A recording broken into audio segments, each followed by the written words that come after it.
বর্ষায় সেজে ওঠা সতেজ প্রকৃতি, স্যাঁতস্যাঁতে আবহাওয়াতে বসে শালপাতায় বাঙালি খাওয়া, সাথে একেবারে টাটকা বনমোরগের মাংস কষা, জঙ্গলে ছোট রূপসী ঝর্ণা, বৃষ্টির জলে টইটুম্বুর ব্যারেজ, দলমা বাহার ঘেরা অসাধারণ লেক, অটোর সেই চেনা শব্দে বৃষ্টির মধ্যে সাইড ট্যুর, এইসবের হাতছানি অনেকে এড়িয়ে যেতে পারলেও সে ক্ষমতা আমার নেই। তাই সুযোগ বুঝে কোনো এক বর্ষার দিনে নিজের পাওনা ছুটি নিয়ে চড়ে বসলাম ট্রেনে। গন্তব্য বুঝতেই পেরেছেন, স্বাস্থ্য ভালো করার স্থান, তার উপর কথা সাহিত্যিক বিভূতিভূষণের নিজের জায়গা, বাঙালিদের অতি পরিচিত ঘাটশিলা। চলুন আজকে ভিডিওতে এক রাত দুদিনে ঘাটশিলা ভ্রমণের A to Z সবকিছু আপনাদের জানাবো।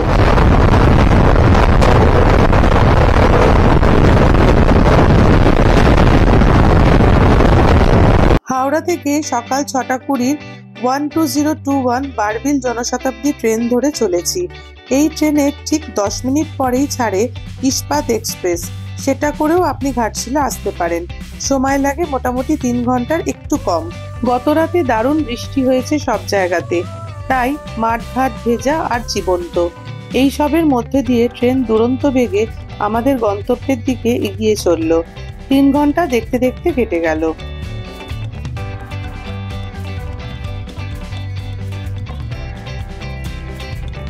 এখন আমি এসে গেছি ঘাটশিলা স্টেশনে।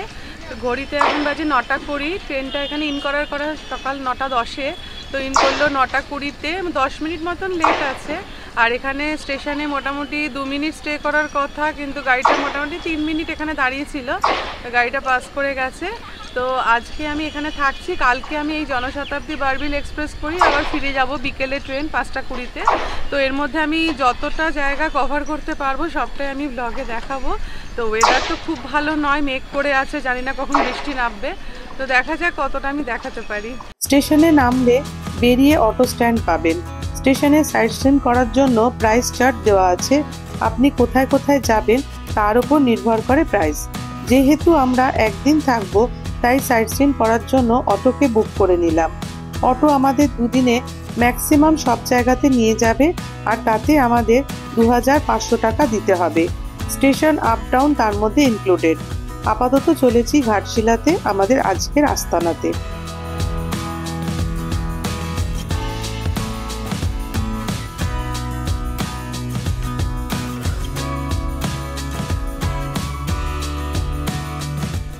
আমি এখন এসে গেছি হোটেল সুবর্ণ ভিলা। তো এই হোটেলটা আপনাদেরকে আমি পুরোটাই ঘুরিয়ে দেখাবো। হোটেলটা এত সুন্দর, সুবর্ণরেখা নদীর ধারে একদম অবস্থিত হোটেলে। আর এখানে হচ্ছে মোটামুটি 5টা এসি রুম রয়েছে, 3টে নন এসি রুম আছে। আর রুমগুলো প্রত্যেকটাই এক একটা কটেজ মতন, শান্ত নিরিবিলি পরিবেশ, ভীষণ ভালো লাগছে। আর ওয়েদারটা কি বলুন তো, একটু মেঘলাও যেরকম করে আছে, বৃষ্টি হবে হবে মনে হচ্ছে, আবার মানে রোদটাও সেরকম ভাবে নেই। তো খুব ভালো লাগছে এখানে। আর এখানকার হচ্ছে রুমের ভেতরটা আমি আপনাদের দেখাবো। আর এখানে রেস্টুরেন্টে হচ্ছে কিরকম খাওয়ার খরচগুলো রয়েছে সব ডিটেলস আমি স্ক্রিনে দিয়ে দেব। আর আপনারা আমার সঙ্গে ব্লগটা দেখুন, আর কিরকম এনজয় করছেন আমাকে কিন্তু অবশ্যই জানাবেন।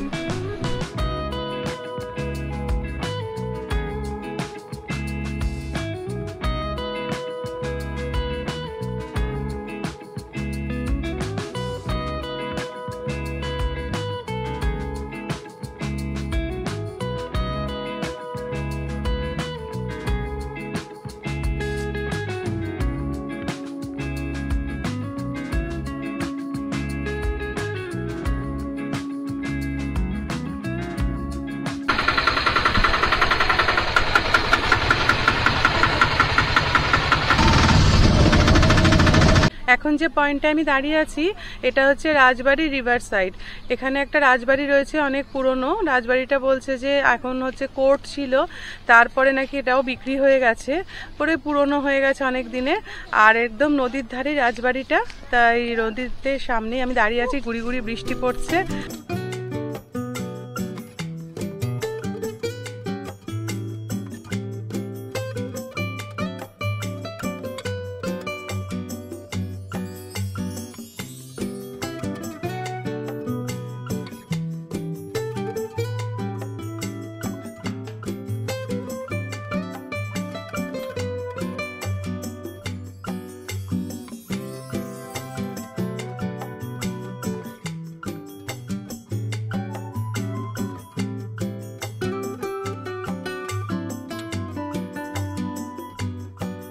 এখন যে স্পটটা আমি দাঁড়িয়ে আছি এটা হচ্ছে চিত্রকূট পাহাড়ের একদম হিল টপের ওপরে।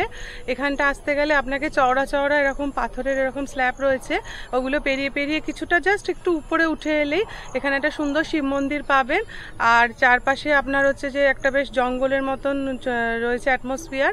আর এখানে প্রচুর পাথর রয়েছে, পাথরের মধ্যে শিব ঠাকুরের বিভিন্ন ধরনের ছবি এখানে আঁকা রয়েছে। যেরকম দেখুন আমি একটা দেখাচ্ছি ছবি, এরকম আরো অনেকগুলো পাথরের আঁকা রয়েছে।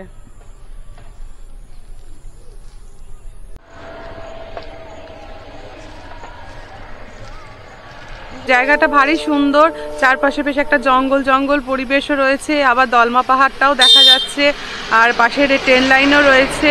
মন্দিরের মানে চারপাশটা যদি আপনাদের পায়ের সমস্যা না থাকে তো একটু ধাপগুলো পেরিয়ে যদি ওপরে উঠে দেখে আসেন ভালো লাগবে কিন্তু।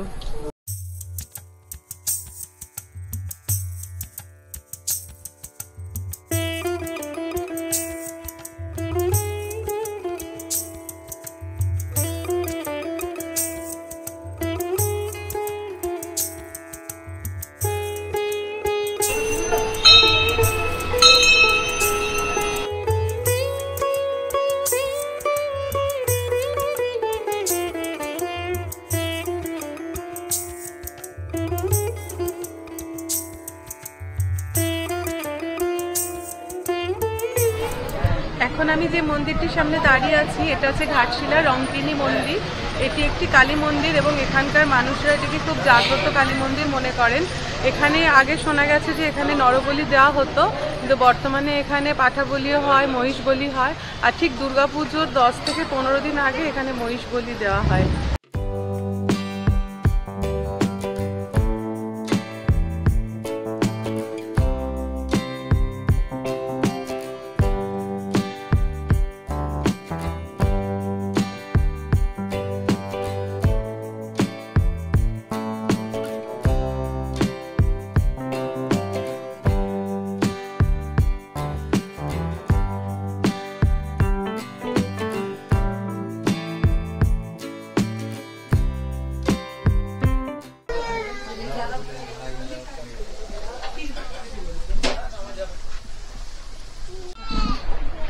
ওইখানে রেখে দিন।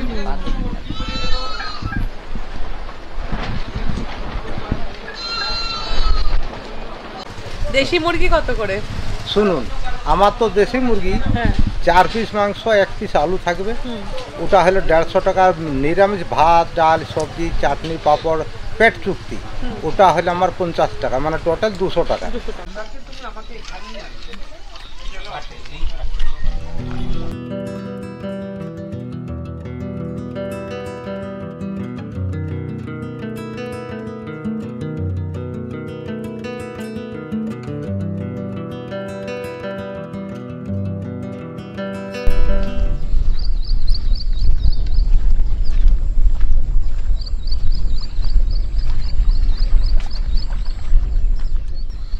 এখন আমি দাঁড়িয়ে আছি বরুডি লেকের সামনে। বরুডি লেকের এই যে জায়গাটা দেখাচ্ছি দেখুন, নীল রঙের একটা পুরো গার্ড করা আছে। এই জায়গাটাতে হচ্ছে মাছের ভেরি, এখানে মাছ চাষ করা হয়।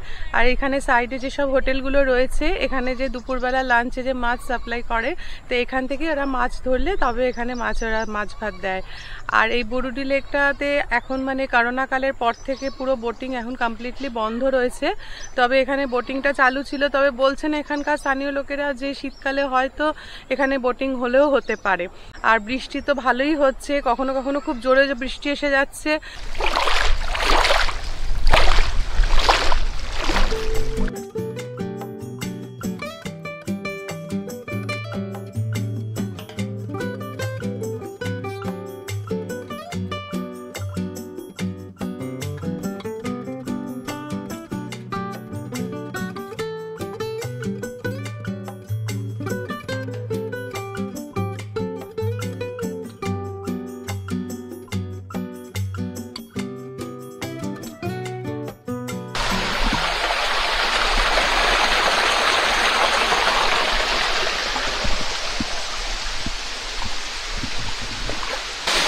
বাহ, খুব সুন্দর।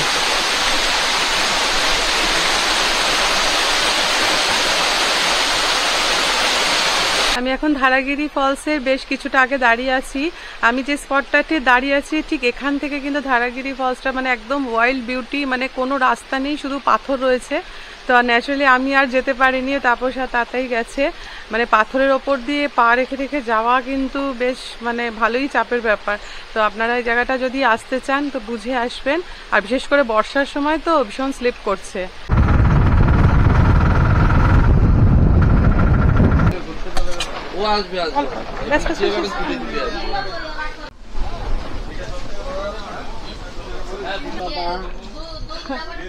বুরুলি লেকের ধারে একটা হোটেলে এখানে খেতে বসেছি। দেখুন শালপাতার মধ্যে দিয়েছে দুপুরবেলা লাঞ্চ, ভাত দিয়েছে, ডাল, আলু ভাজা, একটা সবজি, আমরা ডিম কারি নিয়েছি আর একটা দেশি মুরগির মাংস নেওয়া হয়েছে।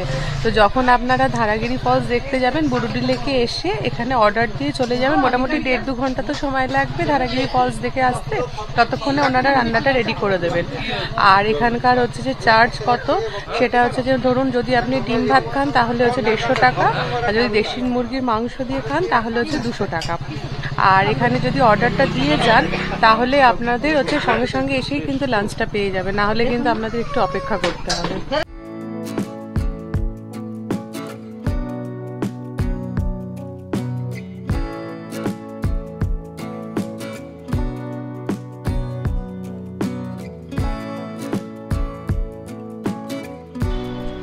এখন আমি এসে গেছি ফুলডুংরি পাহাড়ে। তো ফুলডুংরি পাহাড়ে বিভূতিভূষণ বন্দ্যোপাধ্যায় এখানেই বসে লিখেছিলেন চাঁদের পাহাড়, আরণ্যক, ওনার বিখ্যাত উপন্যাসগুলি। তো এখন বৃষ্টিটা একটু ধরেছে, তো ওপরে যাই, গিয়ে দেখি।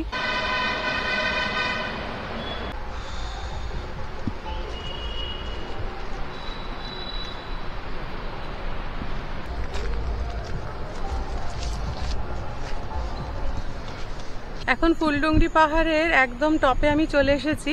এটা পাহাড় বলা হচ্ছে ঠিকই, কিন্তু অ্যাকচুয়ালি এটা পাহাড় নয়, এটা একটা টিলা।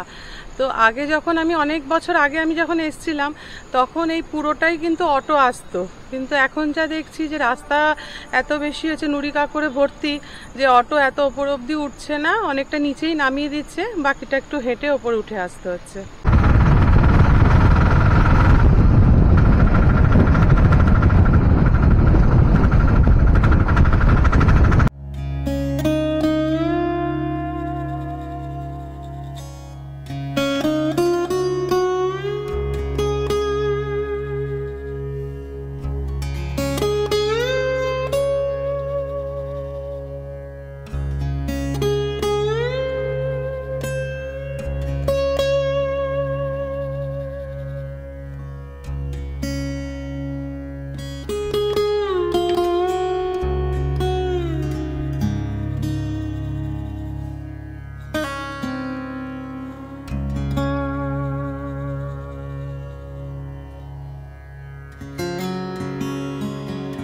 এখন আমি বসে আছি বিভূতিভূষণের বাড়ির সামনে গৌরীকুঞ্জতে। তো গৌরীকুঞ্জতে এখানে বিভূতিভূষণ তার জীবনের শেষ 20 বছর কাটিয়েছিলেন। যদি সাহিত্যিক হিসাবে শরৎচন্দ্রের পরে কারোর নাম আসে তো সেটা হবে বিভূতিভূষণ বন্দ্যোপাধ্যায়। উনি কোনোদিন ছদ্মনাম ব্যবহার করেননি। আর ওনার বিখ্যাত উপন্যাস আপনারা তো সবাই পড়েছেন, পথের পাঁচালী, অপু সংসার, আরণ্যক, এগুলো, চাঁদের পাহাড়, সবই উনি এখানে বসেই লিখেছিলেন। তো বাড়িটি হচ্ছে 1950-এর দশকে উনি মারা যাবার পর প্রায় মানে বাড়িটি হচ্ছে দখল হয়ে যাওয়ার উপায় হয়েছিল। তো সেই সময় এখানকার স্থানীয় সমিতির কিছু মেম্বাররা তাদের তদারকিতে বাড়িটি আবার পুনরায় রক্ষণাবেক্ষণ করে আপাতত যত্ন করে যতটুকু রাখা সম্ভব সেইভাবে রেখেছেন। এখানে ভেতরে ওনার হচ্ছে ব্যবহৃত পোশাক রয়েছে, ওনার লেখা কিছু স্ক্রিপ্ট রয়েছে, কিন্তু সরকার তরফ থেকে এখনো পর্যন্ত এই বাড়িটি দেখাশোনা করার কোনো ব্যবস্থা গ্রহণ করা হয়নি। আর এখানে একটি আম গাছ রয়েছে, আপনাদের আমি আম গাছটি দেখাচ্ছি। তো উনি আম খেতে খুব ভালোবাসতেন বলে ওনার ভাই এখানে এই আম গাছটি ওনার জন্যই পার্টিকুলার রোপণ করেছিলেন, কিন্তু এখনো পর্যন্ত আম গাছটা একদম সেই রকমই রয়েছে এবং প্রত্যেক বছরই নাকি খুব সুন্দর এখানে আম ফলে। ওনার উত্তরসূরি, ওনার ছেলের বউ এবং তার যে মানে তার পরবর্তী জেনারেশন তারা রয়েছেন হচ্ছে কলকাতায় ব্যারাকপুরে ওনারা থাকেন। ওনাদের সাথে এখানকার সমিতি ভালোই যোগাযোগ রয়েছে এবং তাদের হচ্ছে তদারকিতেই এখানে একটা স্কুল চালানো হয়। তো যারা এখানে আসছেন তাদেরকে একটুখানি অনুরোধ করা হচ্ছে যদি কিছু তারা সাহায্য দেন তাহলে স্কুলটা আরও ভালোভাবে ওনারা ছোট ছোট বাচ্চাদেরকে পড়ানোর জন্য যারা আরও ভালো উন্নতি করতে পারেন। প্রথম দিনের শেষে হাতে সময় ছিল, তাই পরের দিনের সাইট সিনের একটা পার্ট আজকেই করে নেব স্থির করলাম। চলেছি রামকৃষ্ণ মঠ। চলুন ঘুরে দেখি ছিমছাম মঠটা। কম পয়সাতে যদি থাকতে চান এখানে এসে ডাইরেক্ট যোগাযোগ করতে পারেন।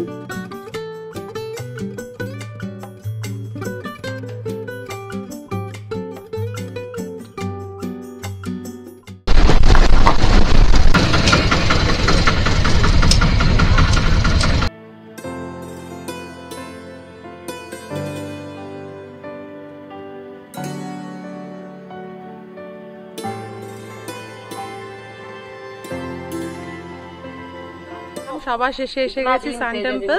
সান টেম্পলটা আপনারা পেছনে দেখতে পাচ্ছেন। তো এটা হচ্ছে সুবর্ণরেখা নদীর ধারে এই সূর্য মন্দিরটা রয়েছে। আর আমি যে রিসর্টটাতে উঠেছি সুবর্ণ ভিলা, সেখান থেকে একদম ওয়াকিং ডিস্টেন্স।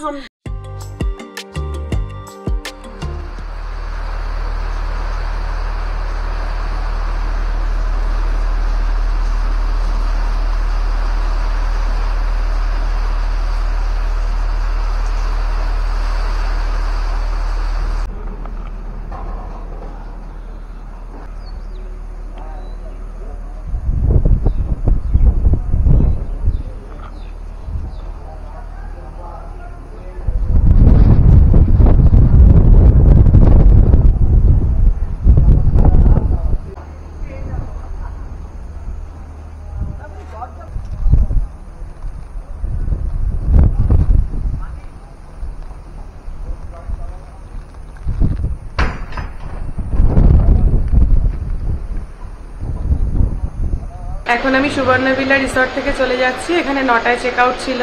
তো প্রচণ্ড বৃষ্টি হচ্ছে, সারা রাত মারাত্মক বৃষ্টি হয়েছে, ভোরবেলা থেকেও প্রচণ্ড বৃষ্টি, তাই একটুখানি দেরি করেই এখান থেকে বেরোচ্ছি। তা আপাতত যদি কোনো সাইট সিন আমি করতে পারি সেগুলো তো আমি অবশ্যই ব্লগে দেখাবো। এখন সবটাই পরিস্থিতির উপর নির্ভর করছে, দেখা যাক কতটা আপনাদের দেখাতে পারি।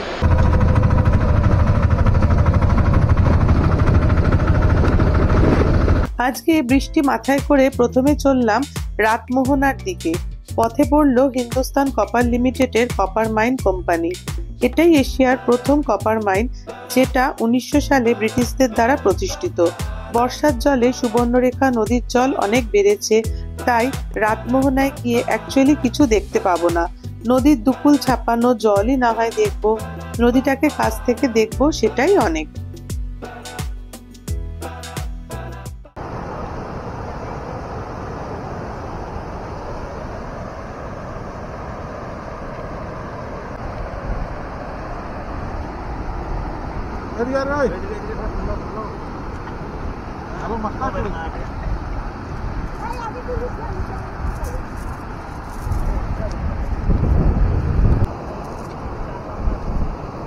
हाँ ये सब मछली है।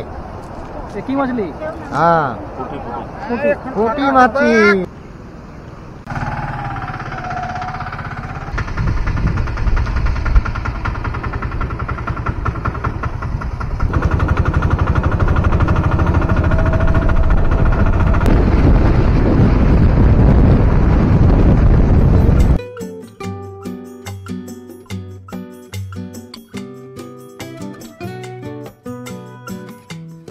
এখন একটু বৃষ্টিটা ধরেছে। তো যে স্পটটা যাচ্ছি সেটা হচ্ছে সিদ্ধেশ্বরী হিলস। তো এখানে অটো দাদা বললেন যে 20 মিনিট লাগবে ওপরে উঠতে। ওপরে একটা মন্দির আছে, তো যাই দেখি কিরকম দেখা যাক।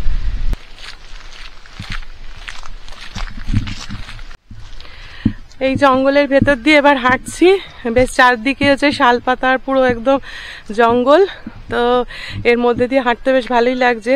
বৃষ্টিটা এখন নেই, তো তো পরিবেশটা খুব সুন্দর।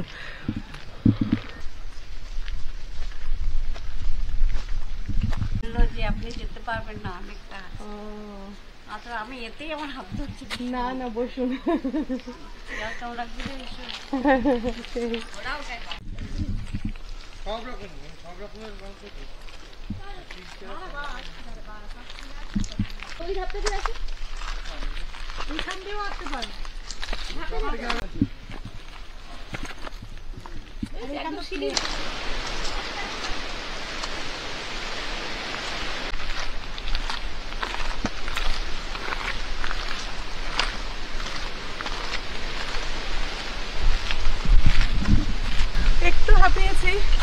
ভালো লাগছে কিন্তু এখানটা এসে এত সুন্দর হাওয়া দিচ্ছে।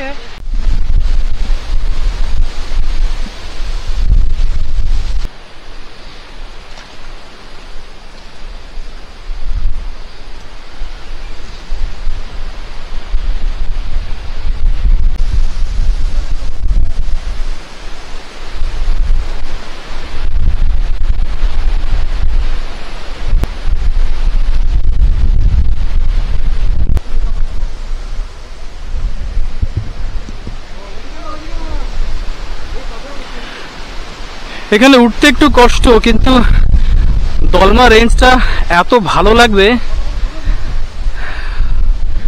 অসাধারণ। মন্দিরটা অনেকটাই উঁচুতে এবং রাস্তার মাঝে মাঝে এমন পাথরগুলো রয়েছে বেশ চড়াই, তো সবার পক্ষে যাওয়া অতটা সম্ভব নয়। আমি তো পুরোটা যেতে পারিনি, তো তাপস পুরোটাই গেছে। তো যদি এখানে আসেন আপনারা, চওড়া যে রাস্তাটা রয়েছে সেই রাস্তা ধরবেন, অনেক সরু সরু কিন্তু আশেপাশে রাস্তা রয়েছে, সেগুলো না এলেই ভালো হয়। দেখুন এই যে এইরকম যে সরু সরু রাস্তাগুলো আছে এগুলো ধরবেন না।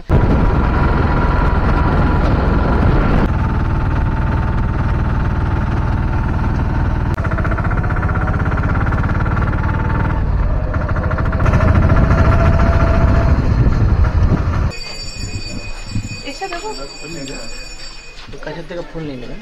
কোথা থেকে? একটু ফুল দিন।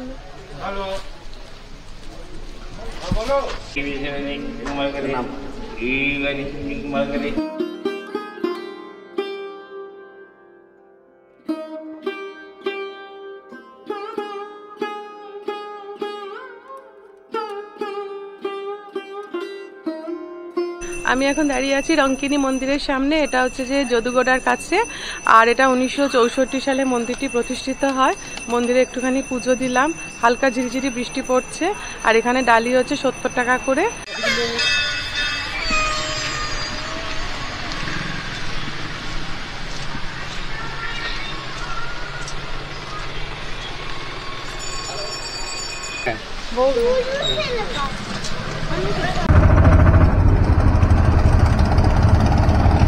এবার চললাম গালুরি ব্যারেজের দিকে। সঙ্গে এবার বৃষ্টি অনেকটাই বেড়ে গেছে। অটোতে গালুরি যেতে সময় লাগলো প্রায় 25 মিনিট। গালুরি বাঁধ হলো সুবর্ণরেখা নদীর ওপর অবস্থিত একটি ব্যারেজ, যা মূলত সুবর্ণরেখা বহুমুখী প্রকল্পের অংশ। বাঁধের দৈর্ঘ্য প্রায় 437 মিটার। এটি ঝাড়খণ্ড, পশ্চিমবঙ্গ ও ওড়িশা রাজ্যের একটি যৌথ উদ্যোগ। গালুরি বাঁধটি নদীর উভয় দিকে খালে জল সরবরাহ করে, যা মেইনলি চাষ, পানীয় জল প্রকল্প, বন্যা নিয়ন্ত্রণ, এনার্জি প্রোডাকশন এবং শিল্পক্ষেত্রে ব্যবহার করা হয়।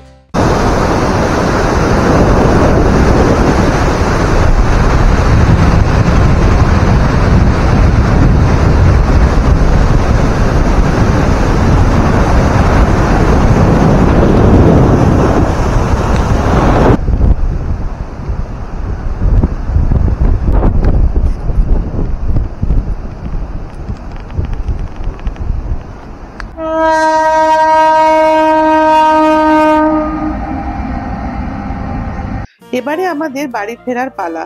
তবে স্টেশন ফেরার পথে উল্ডা বলে একটা জায়গা আছে, যেখানে নতুন বৈষ্ণব দেবী মন্দিরটি দেখে নেব। শুনেছি কাটরার বিখ্যাত বৈষ্ণব দেবী মন্দিরের মূল ভবন থেকে পুজোর সামগ্রী এনে এই মন্দিরটি প্রতিষ্ঠা করা হয়েছে। মেন রোডের ওপরেই এই নতুন মন্দির।